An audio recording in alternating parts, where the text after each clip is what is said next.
پاکستان بھر میں شہر شہر گلی گلی کشمیر بنے گا پاکستان، کشمیر کی آزادی تک جنگ رہے گی کے نعرے۔ وادی کشمیر پر بھارتی قبضے کو 77 سال مکمل ہونے پر ساری پاکستانی قوم کا کشمیریوں سے اظہار یکجہتی۔ 27 اکتوبر یوم سیاہ کے طور پر منایا گیا۔ جگہ جگہ ریلیاں، مظاہرے اور دیگر تقاریب کا انعقاد کیا گیا۔ صدر مملکت آصف علی زرداری، وزیر اعظم شہباز شریف اور دیگر نے اپنے پیغامات میں بھارتی مظالم کی شدید مذمت کی۔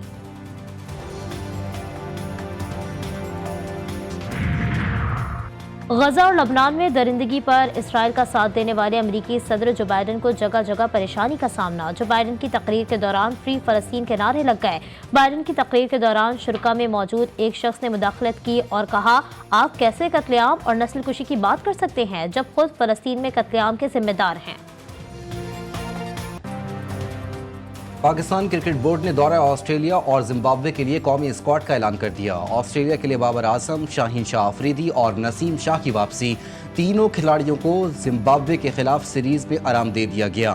سلمان علی آغا، عامر جمال، عبداللہ شفیق، عرفات منہاس، سائمہ ایوب، حارث رؤوف اور فیصل اکرم شامل۔ عرفان خان، حسیب اللہ، کامران غلام اور محمد حسنین بھی اسکواڈ کا حصہ۔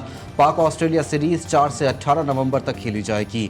قومی ٹیم 24 نومبر سے 5 دسمبر تک زمبابوے کا دورہ کرے گی۔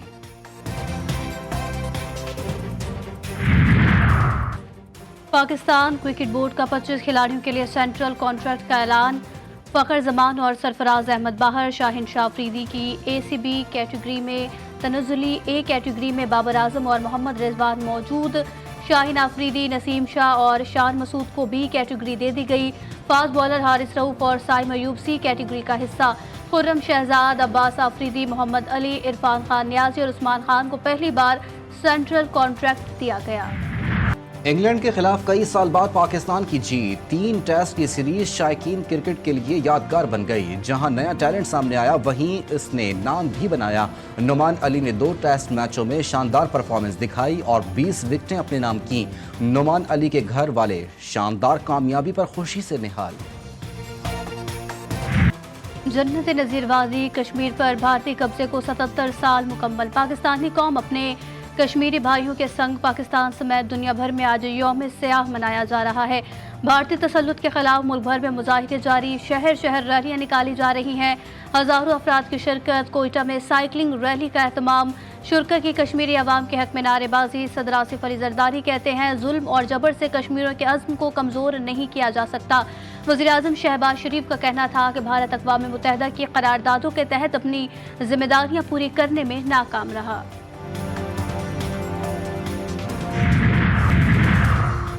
آج ریاست جموں و کشمیر کے لیے سیاہ ترین دن۔ تقسیم بر صغیر کے اصولوں کی خلاف ورزی ہوئی۔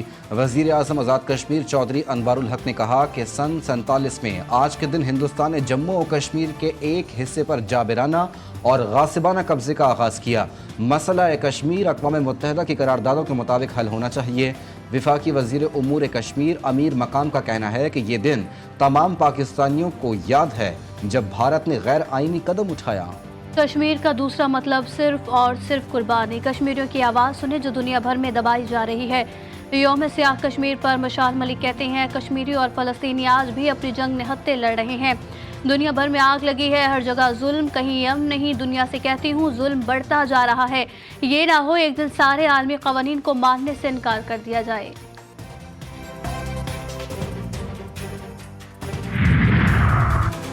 ہماری زندگی مشینی اس دور میں علم تربیت کے چراغ جلا رہا ہے۔ امیر جماعت اسلامی حافظ نعیم الرحمان کہتے ہیں، نریندر مودی نے اسٹیٹس چھین کر کشمیر پر قبضہ کر لیا۔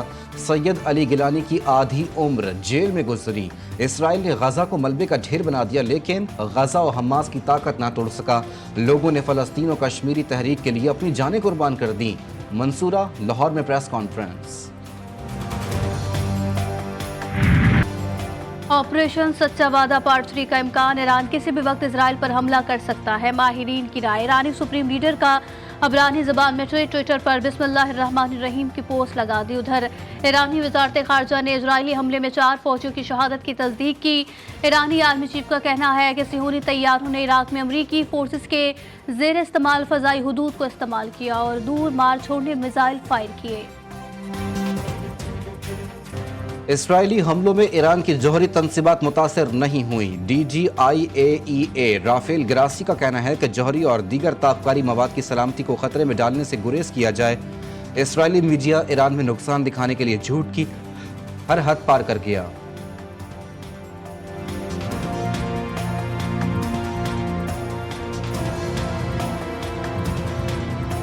صہیونی فوج نے مقدس سرزمین پھر خون میں رنگ دی۔ بیت لاہیا میں 5 سے زائد رہائشی عمارتوں کو نشانہ بنایا گیا۔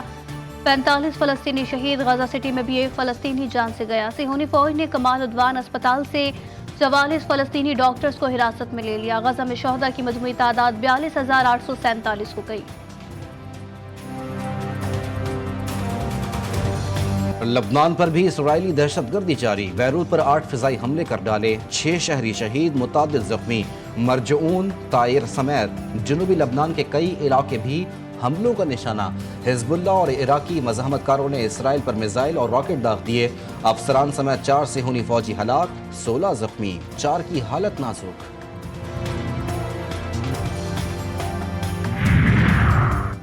معاشی بہتری کے لیے 6 ماہ سے تگدو جاری، کوشش IMF کا یہ آخری پروگرام ہو۔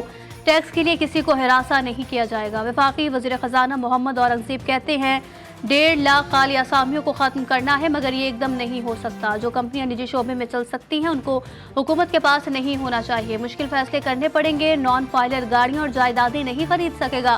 واشنگٹن میں پریس کانفرنس۔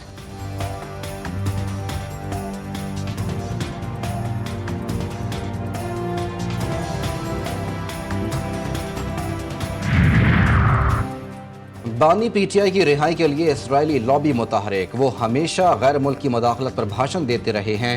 بانی PTI کو ریلیف دلانے کے لیے دنیا بھر میں کوششیں کی جا رہی ہیں۔ شرجیل انعام میمن پھٹ پڑے، بولے کراچی کے شہریوں کے لیے حکومت سندھ کی جانب سے اہم بڑا منصوبہ BRT یلو لائن منصوبے شروع کیا۔ ہماری کوشش ہے شہریوں کو سستی اور بہترین ٹرانسپورٹ فراہم کی جائے۔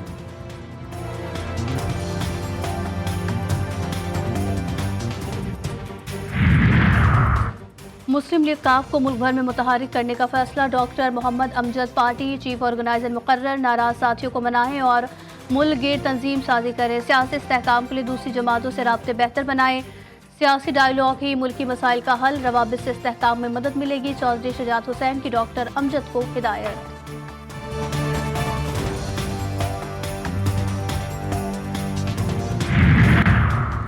محکمہ سماجی بہبود نے بلوچستان عوامی انڈومنٹ کو فنڈز کی فراہمی روک دی۔ کینسر، گردے، جگر، خون اور دیگر جان لیوا امراض کی ادویات کی فراہمی کا سلسلہ بند۔ مستحق افراد کو شدید مشکلات کا سامنا، سینکڑوں مریضوں کی زندگیاں خطرے میں پڑ گئیں۔ شہریوں کا وزیر اعلیٰ بلوچستان سے نوٹس لینے کا مطالبہ۔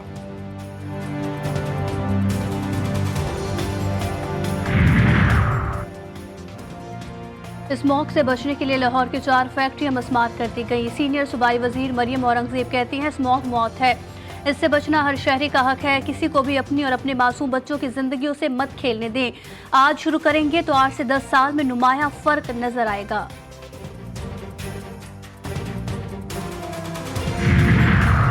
سندھ فوڈ اتھارٹی کا کراچی میں غیر قانونی اور غیر معیاری RO پلانٹس کے خلاف ایکشن۔ ملیر میں 8 پلانٹ سیل کر دیے، 2,90,000 روپے جرمانہ عائد۔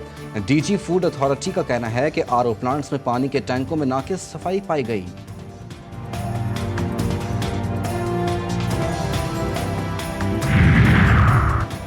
پنجاب میں ڈینگی کے وار جاری، حملوں میں شدت آنے لگی۔ راولپنڈی میں 111 افراد مچھر کا شکار، مریضوں کی تعداد 260 ہو گئی، 13 زندگی کی بازی ہار گئے۔ لاہور میں بھی ڈینگی کے 116 کیسز رپورٹ ہوئے۔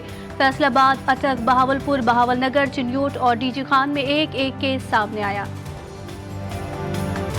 اور ریاض سیزن 2024 کی رنگا رنگ تقریبات جاری، دنیا بھر کے ممالک اپنے ثقافتی ورثے سعودی دارالحکومت لے آئے۔ فلپائن کے بعد انڈونیشیا اپنے ثقافتی رنگوں سے رونقیں بڑھانے میں مصروف۔ مصری فنکار عبدالوہاب کے اعزاز میں شاندار میوزک کانسرٹ، ناور تیونسی گلوکار صابر الربائی کی شاندار پرفارمنس، مشہور کویتی فنکار حسان البلام نے بہترین تھیٹر پلے پیش کیے۔ شائقین اس پرفارمنس پر داد دیے بغیر نہ رہ سکے۔